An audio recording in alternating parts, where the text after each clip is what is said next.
ಮಾಸ್ತಿಗುಡಿ ಖಳನಟರಾದ ಅನಿಲ್ ಮತ್ತು ಉದಯ್ ಅವರ ಸಾವು ಪ್ರಕರಣಕ್ಕೆ ಸಂಬಂಧಪಟ್ಟ ಹಾಗೆ ತನಿಖೆಗಳು ನಡೀತಾ ಇದೆ. ಆದರೂ ಕೂಡ ಸಾಹಸ ನಿರ್ದೇಶಕ ರವಿ ವರ್ಮಾ ಮತ್ತು ಚಿತ್ರದ ನಿರ್ದೇಶಕ ನಾಗಶೇಖರ್ ಎಸ್ಕೇಪ್ ಆಗಿದ್ರು. ಅವತ್ತಿನಿಂದ ಅವರ ಒಂದು ವಿಚಾರಕ್ಕೆ ಸಂಬಂಧಪಟ್ಟ ಹಾಗೆ ಆಗಷ್ಟು ಸುದ್ದಿಗಳು ಬರ್ತಾ ಇತ್ತು, ತನಿಖೆಗಳಾಗ್ತಾ ಇದೆ ಇತ್ಯಾದಿಗಳೆಲ್ಲವೂ ಕೂಡ ಕೇಳಿ ಬರ್ತಾ ಇತ್ತು. ಆದರೆ ಅವತ್ತು ಎಸ್ಕೇಪ್ ಆದವರು ಇಲ್ಲಿಯವರೆಗೂ ಕೂಡ ಪೊಲೀಸರ ಮುಂದೆ ಶರಣಾಗಿಲ್ಲ. ಅವರಿಬ್ಬರ ಒಂದು ಹುಡುಕಾಟವೂ ಕೂಡ ನಡೀತಾ ಇದೆ.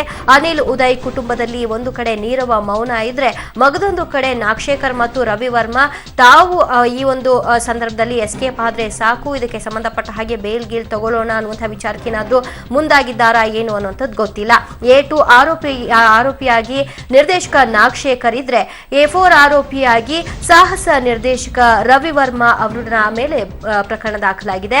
ಈಗಾಗಲೇ ಜಾಮೀನಿಗೆ ಅರ್ಜಿಯನ್ನ ಸಲ್ಲಿಕೆ ಮಾಡಿದ್ದಾರೆ ನಾಗಶೇಖರ್, ರವಿ ವರ್ಮಾ ಮತ್ತು ನಾಗಶೇಖರ್ ವಿಚಾರ.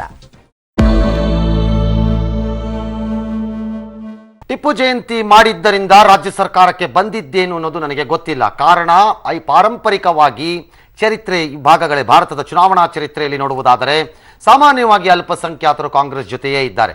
ಹಾಗಾಗಿ ಅವರ ಜೊತೆಯೇ ಇರುವವರನ್ನ ಮತ್ತೆ ಅವರನ್ನೇ ಮೆಚ್ಚಿಸಲು ಯಾಕೆ ಮಾಡ್ತಾರೆ ಅನ್ನೋದು ಒಂದು ಆರೋಪ.